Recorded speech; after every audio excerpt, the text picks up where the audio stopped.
Practical training எங்கே போகலாம்? First preference CMAs, practising cost accountants. அதுக்கப்புறமா பிஎஸ்யூ கிடைச்சா நல்லது, பப்ளிக் செக்டார் அண்டர்டேக்கிங்ஸ். அதுக்கப்புறமா சார்ட்டர்ட் அக்கௌண்டன்ட் ஃபர்ம்ஸ், ஓரளவுக்கு மீடியம் ஃபர்ம்ஸ், கொஞ்சம் ஓரளவுக்கு எக்ஸ்போஷர். எஸ், அதுக்கப்புறமா தான் நீங்கள் என்ன பண்ணணும்னா மேனுஃபேக்சரிங் கம்பெனிஸ் அப்படி போகணும். ஏன்னா மேனுஃபேக்சரிங் கம்பெனிஸ் எல்லாம் போயிட்டோம்னா நம்மளை புரிஞ்சிருவாங்க. மார்னிங் 7 to ஈவினிங் 7 படிக்கவே முடியாத போயிடும். வானா 15 months ட்ரைனிங், அதை முடிங்க, வேலைக்கா போறீங்க. இன்னொன்று, வேலைக்கு மட்டும் போயிடாதீங்க.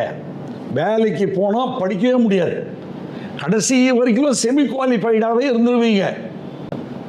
அப்படின்னா ஒன்றும் இல்லை, பிகாம் முடித்து 5 வருஷம் எக்ஸ்பீரியன்ஸ் போட்டுட்டு வருவான், அக்கௌண்ட்ஸ் மேனேஜராக கூட போய் உட்காருவான். நீ CMA inter qualified, CMA inter குவாலிஃபைடெல்லாம் ரொம்ப பார்க்க மாட்டாங்க. Be careful. சிஎம்ஏ அப்போ தான் மேலே டாப்பில் போக முடியும்.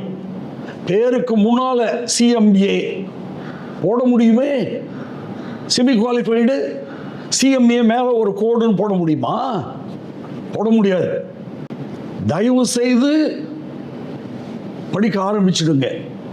நிறைய ஃப்ரெண்ட்ஸை நான் பார்க்குறேன், இன்டர் முடிக்க வேண்டியது, ஏதோ போக வேண்டியது, அப்படியே போயிட வேண்டியது. வருங்காலம் உங்களை பற்றி பேசவே பேசாது. வருங்காலம் உங்களை பற்றி பேசணும்னா அடுத்த 1.5 வருஷம் ட்ரைனிங் கூட படிச்சிடலாம். எப்படி சார் படிக்க முடியும்? சிஏ ஸ்டூடெண்ட்ஸ் எப்படி படிக்கிறான்? இப்படிதானே. CA students morning or evening class போவான், ட்ரைனிங் போவான். 2 வருஷம் ட்ரைனிங் அவனுக்கு முடிச்சுட்டு 6 மாதம் வீட்டில் உட்காந்து படிப்பான். நானும் அதை தான் சொல்கிறேன். இப்போ இருந்தே ஆரம்பிங்க. ட்ரைனிங் 12 மாதம், அடுத்த பிப்ரவரியில் முடிங்க. அடுத்த 4 மாதம் வீட்டில் உட்காந்து படிங்க, ஜூனில் எழுதுங்க. ரைட், பேலன்ஸை அதுக்கப்புறமா கூட போயிட்டு முடிச்சிடலாம். ரிசல்ட் வர்றதுக்கு முன்னால் 15 மாதம் முடிச்சிருக்கணும். அவ்வளோதானே. பாருங்க, எல்லாமே உண்மையை தான் சொல்கிறேன். சரி சார், அதுக்கப்புறமா இப்போ கோச்சிங் வரணும்னு வச்சுக்கோங்களேன். ஆர்ஆர் அகாடமியில் பிப்ரவரி டு டிசம்பர் எடுத்துக்கோங்க கோச்சிங். 11 months, 2 முறை கோச்சிங். ஃபீஸ் ஒரே ஃபீஸ் தான், டபுள் ஃபீஸ்லாம் கிடையாது. அப்புறமா குரூப் 4 ஜனவரி டு மே 2 சேர்ந்து எழுதுங்க. இல்லை சார், டிசம்பரில் ஒரு குரூப், ஜூனில் ஒரு குரூப் எழுதுங்க. இல்லை சார், டிசம்பர் வரைக்கும் 2 குரூப் வாங்க, 2 சொல்லி கொடுத்துட்றோம், மார்னிங் ஈவினிங்.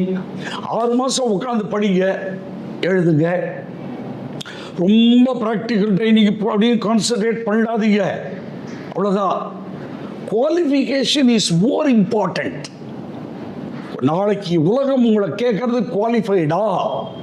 நான் என்ன சொல்கிறேன்னா, ஓரளவுக்கு ஃபார்மில் போயிட்டு குவாலிஃபை ஆகிட்டு அதுக்கப்புறமா கூட இன்னும் நல்லா ட்ரைனிங், ஒரு கம்பெனியில் கூட போயிட்டு ட்ரைனிங் கற்றுட்டு கூட போகலாமேன்னு சொல்கிறேன்.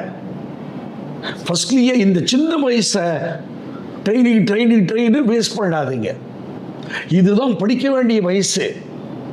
இன்டர் முடிச்சிருக்கீங்க, அந்த மொமெண்டம் கண்டினியூ ஆகணும்.